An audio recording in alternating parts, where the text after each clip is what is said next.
नमस्कार. मी डॉक्टर सुनील उगले, क्रांतीवीर वसंतराव नारायणराव नाईक शिक्षण प्रसारक संस्थेचे कला व वाणिज्य महाविद्यालय दिंडोरी. आज आपण SYBA अर्थशास्त्र जनरल पेपर 2 त्यामधील चॅप्टर क्रमांक 1 मधलं जो टॉपिक आहे तो म्हणजे वित्तीय प्रणालीची भूमिका म्हणजेच role of Indian financial system.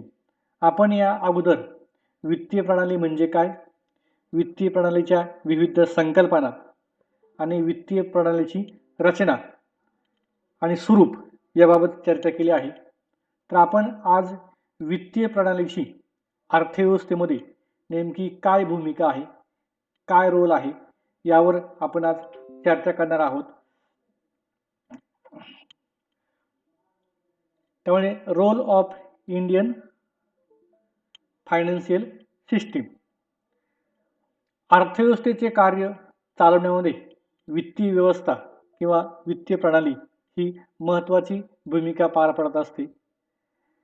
भारताच्या वित्तीय प्रणालीचा विशेषतः अर्थव्यवस्थेचे कार्य सुरळीत चालवण्यासाठी महत्त्वाचे योगदान आहे. कारण ही व्यवस्था म्हणजेच वित्तीय प्रणाली जे मेन काम करते ते म्हणजे ठेवीदारांकडून बचतीचे एकत्रीकरण करणे.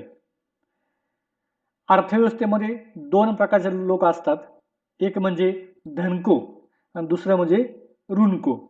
धनको म्हणजे ज्यांच्या उत्पन्नापेक्षा खर्च कमी आहे, म्हणजे ज्यांच्याकडे पैसा शिल्लक असतो त्यांना आपण धनको असं म्हणतो. आणि दुसरा जो वर्ग आहे तो म्हणजे ऋणको, म्हणजेच ज्यांचा उत्पन्नापेक्षा खर्च जास्त असतो, ज्यांना नेहमी पैशाची गरज लागते असे ऋणको. तर ही वित्तीय प्रणाली या धनकोकडून म्हणजेच ठेवीदारांकडून बचतीचं एकत्रीकरण करतात आणि बचतीच्या रूपाने जमा झालेली रक्कम किंवा निधी हा प्रामुख्याने ऋणको म्हणजेच व्यवसाय संस्था असतील, व्यावसायिक असेल, व्यापारी असेल आणि सरकार असेल तर त्यांना उपलब्ध करून देत असते. म्हणजेच वित्तीय प्रणालीची जी मेन भूमिका आहे ती म्हणजे अर्थव्यवस्थेतील बचत गोळा करणे आणि जमा केलेली बचत गरजू लोकांना किंवा व्यापाऱ्यांना उपलब्ध करून देण्याचं काम ही वित्तीय प्रणाली करत असते.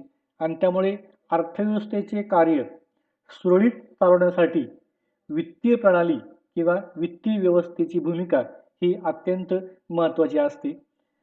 आता वित्तीय प्रणालीची भूमिका अर्थव्यवस्थेमध्ये नेमकी कशी असते त्या संदर्भात आपण विविध मुद्द्यांच्या सहाय्याने त्याचं स्पष्टीकरण करू.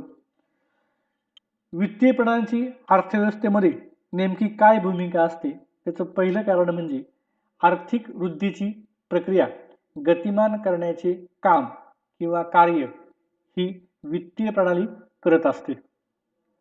कारण आर्थिक विकासाच्या प्रक्रियेमध्ये वित्तीय व्यवस्थेची भूमिका व योगदान हे महत्त्वाचे आहे. म्हणजे कोणताही देश किंवा राष्ट्र असेल तर त्या राष्ट्राच्या एकंदरीत विकासामध्ये त्या देशातील वित्तीय संस्था किंवा बँकिंग व्यवस्था कशी आहे त्यावर त्या देशाचा विकास अवलंबून असतो. ज्याप्रमाणे मानवाच्या शरीरामधील रक्तवाहिन्या या शरीरामधील विविध भागांना सुरळीत आणि नियमित रक्तपुरवठा करत असतात, त्याचप्रमाणे देशातील वित्तीय व्यवस्था देशामधील विविध भागांना, विविध क्षेत्रांना वित्तीय मदत करण्याचं काम या करत असतात. आणि त्यामुळे या वित्तीय व्यवस्थेला रक्तवाहिन्यांप्रमाणेच उपमा दिली जाते. त्यामुळे पैसा किंवा भांडवल हे उत्पादन प्रक्रियेतील आदान असून बचत व गुंतवणुकीच्या माध्यमाने आर्थिक विकासावर त्याचा प्रभाव पडत असतो. उद्योगधंद्यामध्ये आदान आणि प्रदान अशा दोन गोष्टी असतात. आदान म्हणजे इनपुट आणि प्रदान म्हणजे आउटपुट. म्हणजेच कोणत्याही उद्योगाला आपला व्यवसाय सुरू करायचा असेल, विकसित करायचा असेल, तर त्यांना पैसा किंवा भांडवल किंवा वित्ताची गरज असते. आणि ह्या वित्तीय संस्था किंवा वित्तीय प्रणाली अशी बचत गोळा करून त्या बचतीचं गुंतवणुकीमध्ये रूपांतर करतं आणि बचत व गुंतवणुकीच्या माध्यमाने आर्थिक विकासावर त्याचा प्रभाव पडतो. म्हणजेच थोडक्यात ज्या देशातील वित्तीय प्रणाली जास्त विकसित आहे त्या देशाचा आर्थिक विकास व आर्थिक वृद्धी ही वेगाने होत असते. म्हणजेच देशाचा आर्थिक विकास जर जलद गतीने करायचा असेल तर त्या देशातील वित्तीय प्रणाली सुद्धा तितकीच सक्षम असणं आवश्यक आहे. आणि एकंदरीत अर्थव्यवस्थेच्या वृद्धीमध्ये आणि विकासामध्ये या वित्तीय प्रणालीचं किंवा वित्तीय व्यवस्थेचं योगदान आणि भूमिका ही महत्त्वाची असते. 2 नंबरची भूमिका म्हणजे वित्तीय साधने व सेवा पुरवणे. आधुनिक विकसनशील अर्थव्यवस्थेस आवश्यक अशी वित्तीय साधने व सेवा पुरवण्याचं काम ही वित्तीय प्रणाली करत असते. विशेषतः भारतासारख्या विकसनशील किंवा अल्पविकसित देशामध्ये ही वित्तीय साधने किंवा सेवा त्या देशाच्या विकासामध्ये महत्त्वाची भूमिका पार पडत असतात. आणि अशी वित्तीय साधने किंवा सेवा देण्याचं काम किंवा पुरवण्याचं काम या वित्तीय संस्था किंवा वित्तीय प्रणाली करत असते. मग ही वित्तीय साधने कोणकोणते की ज्याच्या माध्यमातून या वित्तीय संस्था बचत गोळा करतात आणि बचतीचं रूपांतर गुंतवणुकीमध्ये करतात. त्यासाठी जी वित्तीय साधने वापरली जातात ती प्रामुख्याने 8 आहेत. त्यामध्ये बँकांमधील विविध प्रकारच्या ठेवी, बचत गोळा करण्यासाठी व्यापारी बँका बचत गोळा करतात. त्यामध्ये बचत ठेव असेल, मुदत ठेव असेल, चालू ठेव असेल किंवा आवर्त ठेव असेल, तर अशा विविध प्रकारच्या ठेवीच्या माध्यमातून बँका ह्या लोकांकडून ठेवी जमा करतात. त्याचप्रमाणे पोस्टामधील ठेवी असतील, तसंच विविध प्रकारच्या विमा कंपन्या विम्याच्या माध्यमातून रक्कम जमा करतात. तसंच राष्ट्रीय बचत प्रमाणपत्रे असतील, भविष्य निर्वाह निधी असेल, निवृत्ती वेतन फंड असेल, समभाग किंवा शेअर्स असतील, कर्जरोखे असतील किंवा प्रतिभूती असतील, अशा विविध प्रकारच्या वित्तीय साधनांच्या माध्यमाने ही वित्तीय प्रणाली किंवा वित्तीय व्यवस्था ही वित्तीय साधने व सेवा पुरवण्याचं काम करत असते. त्यानंतर आर्थिक विकासासाठी इंधन म्हणून कार्य करते. म्हणजेच देशाच्या आर्थिक विकासाला चालना देण्याचं काम किंवा इंधन पुरवण्याचं काम ही वित्तीय प्रणाली किंवा वित्तीय व्यवस्था करत असते. कोणत्याही देशाचा आर्थिक विकास हा वित्तीय बाजाराची रचना आणि वित्तीय साधने यांच्याद्वारे निश्चित होतो. म्हणजेच ज्या देशातील वित्तीय बाजार हा जास्त विकसित आहे त्या देशाचा आर्थिक विकास हा जलद गतीने होतो. या उलट ज्या देशातील वित्तीय बाजार फारसा विकसित नाही त्या देशाचा आर्थिक विकास हा मंद गतीने किंवा कमी गतीने होत असतो. म्हणजेच एकंदरीत अर्थव्यवस्थेला चालना देण्याचं काम आणि इंधन पुरवण्याचं काम ही वित्तीय प्रणाली करत असते. बचत व गुंतवणूक हे आर्थिक विकासासाठी इंधन म्हणून काम करते. म्हणजेच या वित्तीय संस्था बचत गोळा करून आणि गुंतवणूक करून एक प्रकारे अर्थव्यवस्थेमध्ये इंधनाचं काम करते आणि त्याच्यामुळे आर्थिक विकास होण्यास मदत होते. या वित्तीय सामग्रीचे किंवा साधन सामग्रीचे संपूर्ण व सातत्याने संकलन हे आर्थिक वृद्धीस कार्य करते.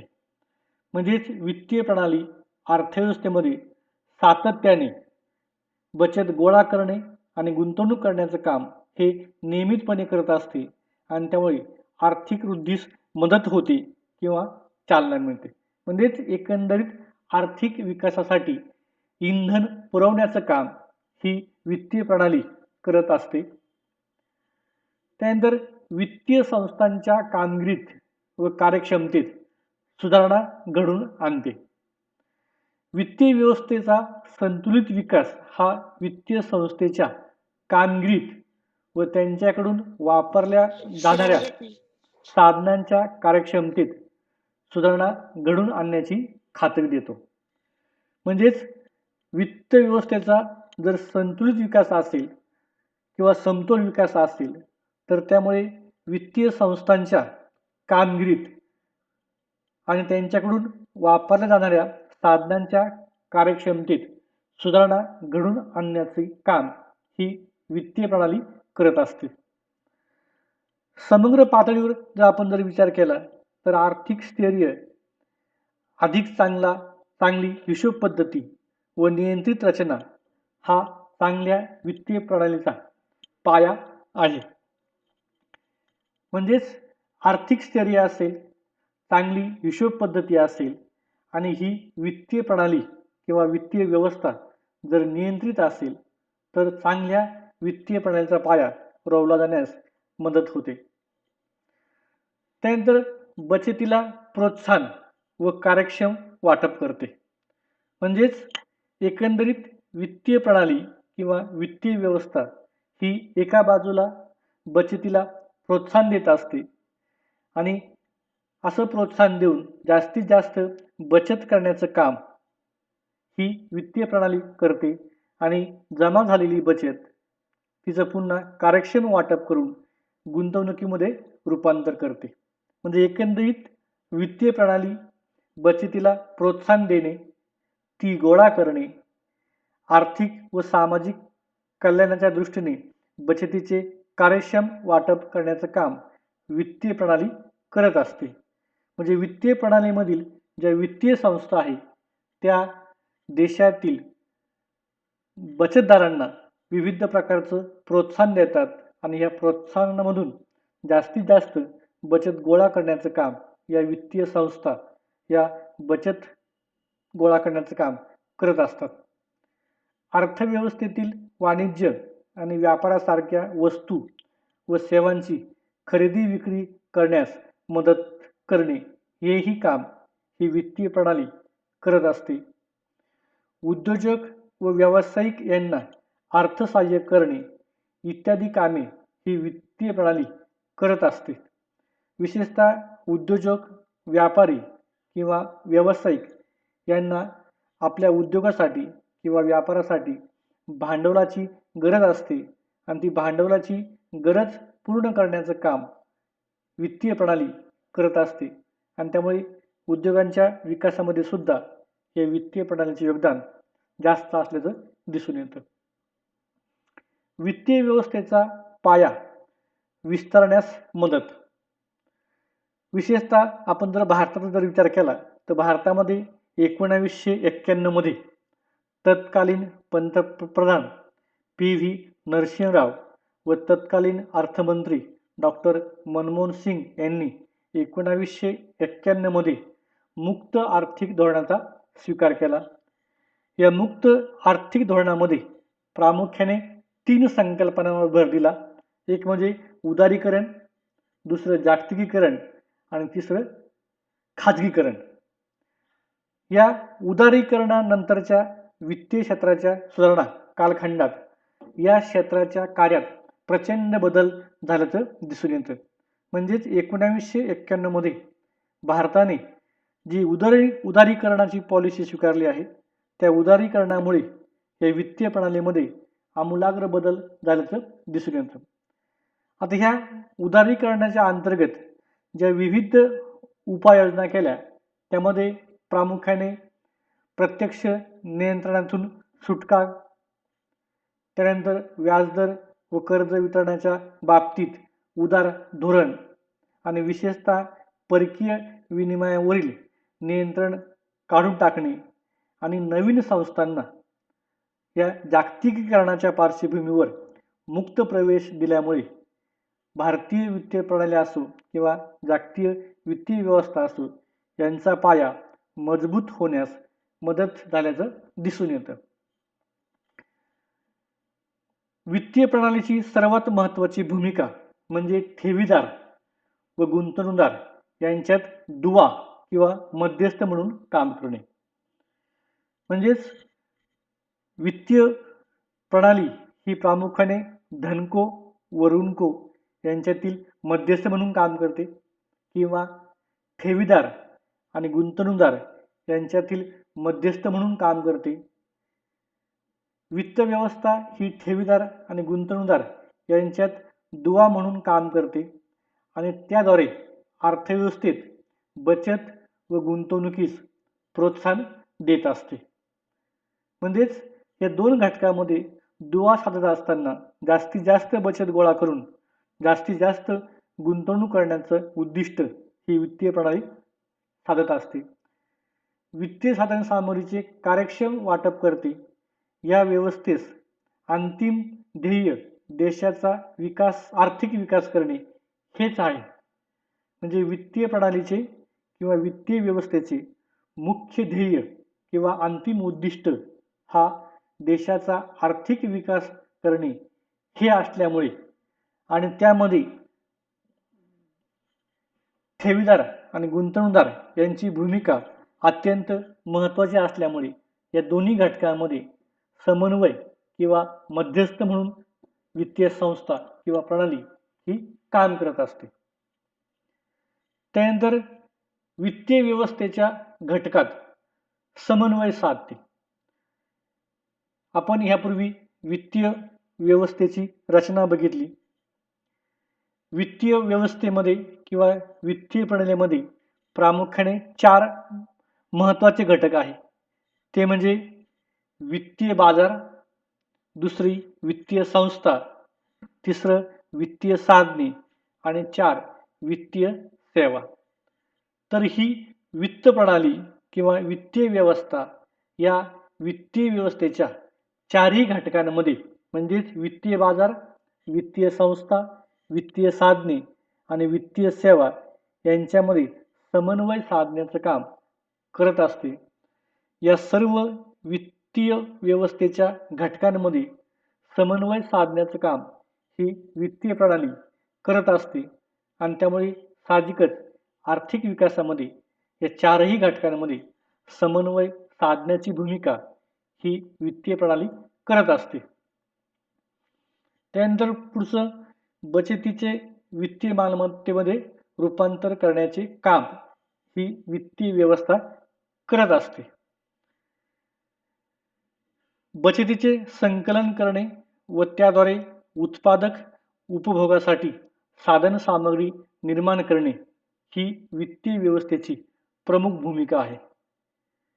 म्हणजेच बचतीचं संकलन करणं आणि त्यासाठी उत्पादक कामासाठी लागणारी साधन सामग्री निर्माण करण्याचं काम वित्त व्यवस्था करत असते. निरनिराळ्या उद्दिष्टांनी बचत करणाऱ्यांमध्ये समन्वय साधणे व बचतीचे वित्तीय मालमत्तेमध्ये रूपांतर करण्याचे कामही ही वित्तीय व्यवस्था किंवा वित्तीय प्रणाली करत असते. बचतीचे रूपांतर गुंतवणुकीमध्ये करण्यासाठी तिचा प्रवासी मार्ग म्हणून ही व्यवस्था काम करते. म्हणजेच बचतीचं रूपांतर गुंतवणूकमध्ये करण्यासाठी या वित्तीय प्रणालीमधील सर्व घटक काम करत असतात. वित्तीय व्यवस्थेकडून साधन सामग्रीचे रूपांतर मालमत्तेत करण्याची व्यवस्था ही व्यवस्था पुरवते. म्हणजेच थोडक्यात बचतीचं रूपांतर गुंतवणुकीमध्ये करण्याचं काम वित्तीय प्रणाली करत असते.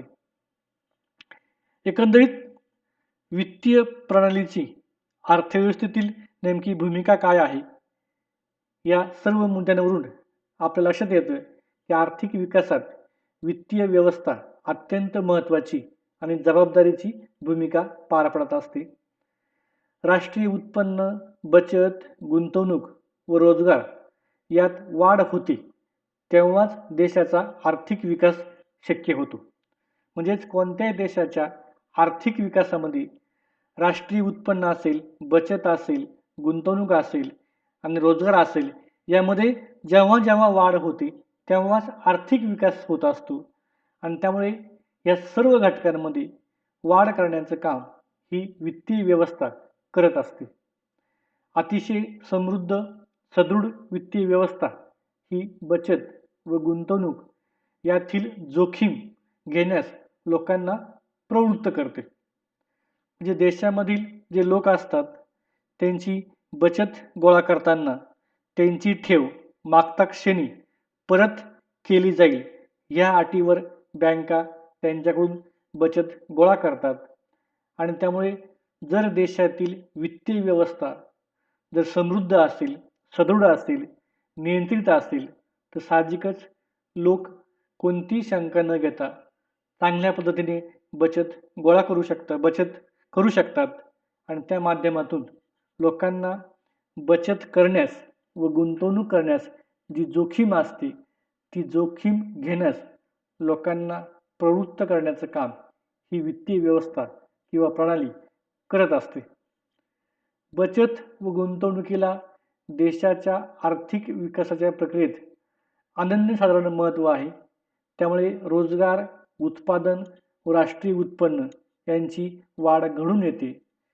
एकंदरीत देशाच्या सर्वांगीण विकासामध्ये किंवा आर्थिक विकास घडवण्यामध्ये त्या देशातील वित्तीय प्रणालीची भूमिका ही महत्त्वाची असते.